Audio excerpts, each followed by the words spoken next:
Assalamualaikum warahmatullahi wabarakatuh. Perkenalkan, nama saya Siti Salwa Salsabila. Saya merupakan salah satu mahasiswi dari kampus Universitas Ibnu Khaldun Bogor. Dengan nomor pokok mahasiswa 2411 0501 1496. Saya merupakan salah satu mahasiswi dari kelas reguler 2F Prodi Pendidikan Agama Islam, Fakultas Agama Islam. Tujuan saya membuat video ini adalah untuk memenuhi tugas ujian tengah semester pada mata kuliah Tafsir Tarbawi yang diampu oleh Bapak Dr. Mukhrij Sidki MAG. Di sini saya akan mengambil tema tentang tujuan pendidikan. Untuk lebih lanjut, mari simak video berikut ini.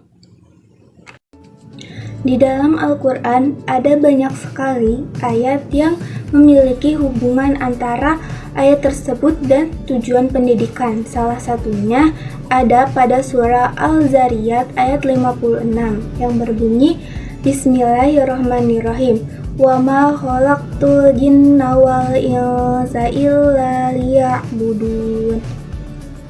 Yang artinya, dan aku tidak menciptakan jin dan manusia, melainkan supaya mereka beribadah kepadaku. Pada ayat tersebut sangat jelas ditekankan bahwa Allah menciptakan jin dan manusia tidak lain dan tidak bukan hanya untuk beribadah kepada Allah. Ibadah memiliki cakupan arti yang sangat luas. Bukan hanya ritual-ritual keagamaan seperti sholat, zakat, puasa, tetapi ibadah sangat banyak cakupannya. Contohnya seperti ketaatan kita, kepatuhan, menjauhkan diri kita dari larangan Allah. Itu salah satu ibadah juga. Dengan mengenal Allah melalui sifat-sifatnya dan Asmaul Husna, menyadari kita betapa besarnya keagungan Allah dan kekuasaan Allah, sehingga mendorong diri kita untuk beribadah dengan hati yang ikhlas dan tanpa adanya tekanan dari manapun. Kalau misalnya kita udah menyadari keagungan Allah, kekuasaannya, itu kita beribadah juga sangat tenang, dengan hati yang tenang, seperti itu. Jadi, hubungan antara tujuan pendidikan dengan Quran Surah Al-Zariyat ini, ayat ini memiliki implikasi yang sangat mendasar bagi tujuan pendidikan. Sebab, jika tujuan penciptaan manusia untuk beribadah kepada Allah, maka tujuan pendidikan Islam adalah untuk membantu kita agar mampu melaksanakan tujuan dari penciptaan tersebut, yaitu beribadah kepada Allah. Berikut ada beberapa poin yang menjelaskan mengenai tujuan pendidikan dengan ayat tersebut. Yang pertama, membentuk hamba yang bertakwa. Pendidikan Islam membantu setiap individu agar kita mengingat apa tujuan diciptakannya kita, yaitu untuk beribadah kepada Allah. Oleh karena itu, maka pendidikan Islam sangat menekankan keimanan yang kokoh dan pembelajaran pemahaman yang benar kepada setiap individu muslim, agar kita dapat menerapkan di dalam kehidupan sehari-hari kita, supaya ketakwaan kita setiap saat itu meningkat untuk beribadah kepada Allah. Yang kedua yaitu mengembangkan potensi untuk beribadah. Allah Subhanahu wa Ta'ala menciptakan setiap individu dengan disertai potensi dan kemampuan yang banyak sekali dan berbeda-beda setiap individunya. Oleh karena itu, pendidikan Islam mendorong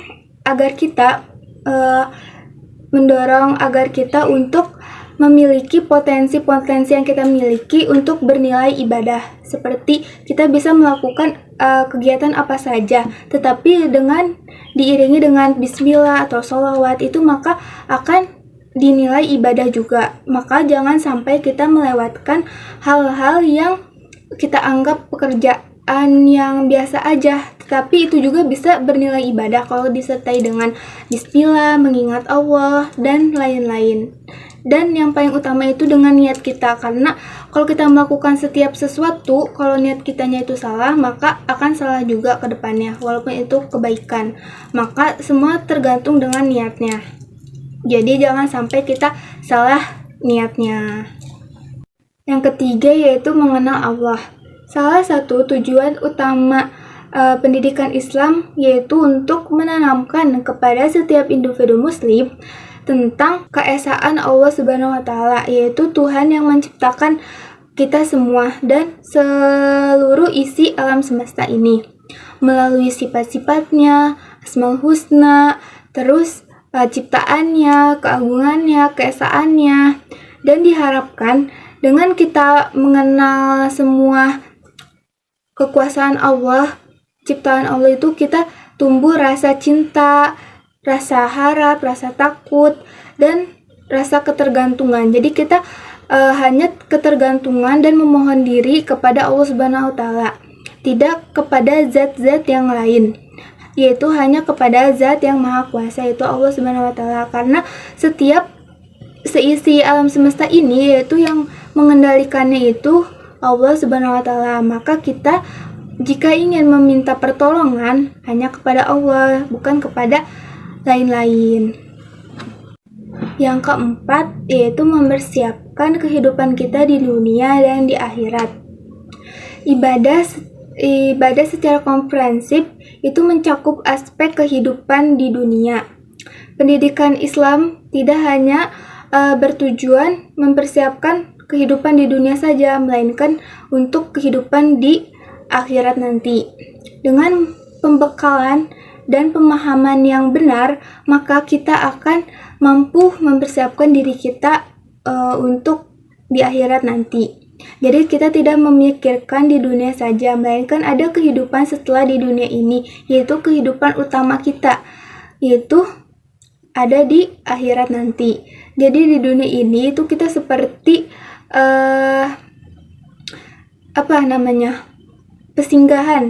pesinggahan untuk kita mengumpulkan berbagai macam amal ibadah kita, memperbanyak bekal kita untuk perjalanan yang masih panjang nanti, yaitu di akhirat, yang kehidupan yang sebenarnya, yang kekal. Maka di dunia ini kita hanya berfokus untuk ibadah, memperbanyak ibadah, tidak memikirkan orang lain, tidak melihat selalu ke atas, tetapi melihat juga ke bawah. Jadi kita bisa bersyukur atas segala nikmat yang Allah berikan.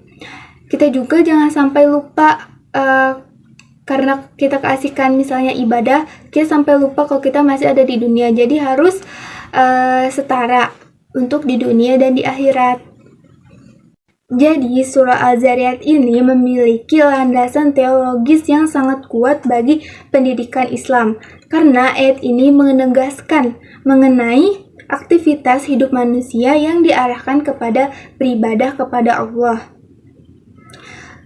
Karena pendidikan Islam yang benar akan membantu individu untuk memahami tujuan penciptaannya, mengembangkan potensi dirinya secara optimal dalam rangka ketaatan kepada Allah Subhanahu wa taala, dan mempersiapkan diri kita untuk kehidupan di akhirat nanti. Dan jangan lupa kita mempersiapkan diri kita di dunia ini. Jadi setara antara dunia dan akhirat. Tidak boleh kita mementingkan dunia saja. Kita harus mementingkan kehidupan kita yang sebenarnya, yaitu di akhirat nanti. Dengan demikian, pendidikan bukan hanya sekedar transfer ilmu pengetahuan, namun merupakan proses pembentukan hamba Allah yang sejati, yaitu sejatinya untuk beribadah kepada Allah. Mungkin cukup sekian penjelasan saya mengenai tujuan pendidikan dan hubungannya dengan Quran Surat Al-Zariyat ayat 56. Dan saya masih sangat minim sekali. Kurang lebihnya mohon dimaafkan. Wabillahi taufiq wal hidayah. Wassalamualaikum warahmatullahi wabarakatuh.